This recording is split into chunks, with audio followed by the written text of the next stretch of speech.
Bonjour, bienvenue dans ce tutoriel, nous allons explorer maintenant la partie identité.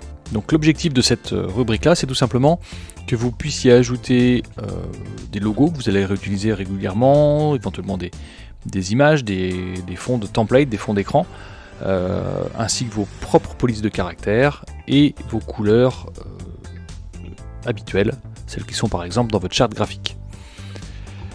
Comment on fait? Tout simplement, on ajoute les logos en cliquant ici. Je vais rajouter ce logo là. Vous pouvez en ajouter autant que vous voulez, sachant que vous pouvez les prévoir au format portrait, paysage, en bandeau, etc.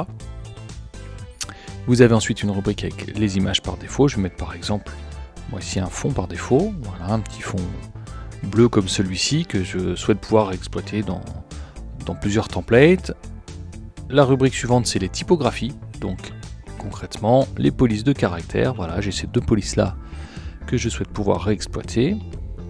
Et enfin, mes couleurs, je vais choisir ici les couleurs que j'ai l'habitude d'utiliser. Alors, soit en les prenant avec le sélecteur, voilà, ou bien éventuellement si je connais les codes hexadécimales précis des couleurs, des codes couleurs, eh bien je peux les rajouter évidemment en les saisissant ici.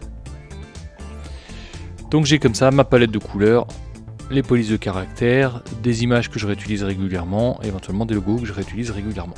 Alors on va voir maintenant à quel endroit on peut réexploiter ces informations là. Donc on va créer un média. Je vais aller dans commerce et puis je vais choisir carte de fidélité. Donc voilà le template par défaut qui est proposé et donc je vais le personnaliser tout simplement. La couleur par défaut, je vais choisir une des couleurs de ma palette ici. Donc parmi les couleurs que je viens d'ajouter dans la rubrique identité. Le logo, donc soit je sélectionne ici un fichier, mais c'est un fichier à partir de mon ordinateur, donc c'est pas l'intérêt de ce qu'on vient de faire à l'instant. Justement, nous on va aller chercher ça dans notre galerie ici. Et dans notre galerie, on va retrouver notre logo. On va pouvoir également changer la deuxième couleur. Alors, je vais repartir de ma couleur préférée, mais je vais l'éclaircir un petit peu, par exemple. Voilà.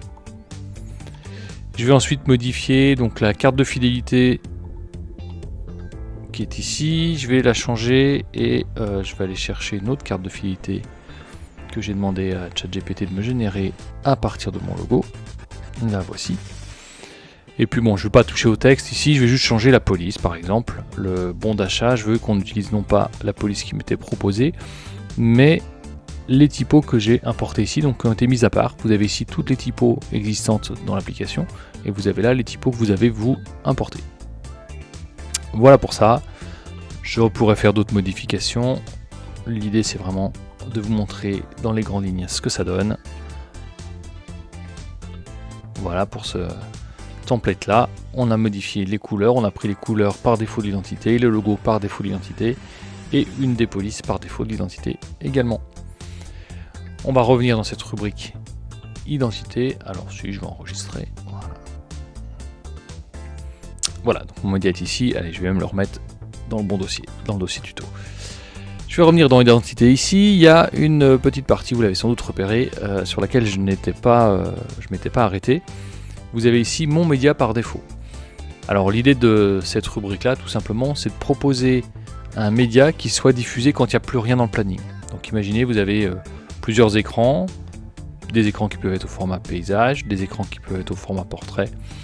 Et puis si malencontreusement il n'y a plus rien dans le planning, plutôt que de diffuser une image par défaut ou une animation par défaut qui est dans l'application, si vous voulez diffuser votre propre animation, bien évidemment c'est possible. Par exemple ici je vais dire voilà, quand il n'y a rien dans le planning, le média par défaut c'est celui que je viens de faire, donc je l'ai mis dans tuto, il est ici et je valide. Même chose, si j'avais des écrans portraits, je dirais voilà, mes écrans portraits par défaut je voudrais telle animation. Voilà pour cette partie d'animation et de médias par défaut.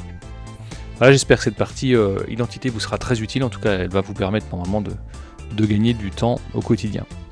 A très bientôt pour d'autres tutoriels. Au revoir.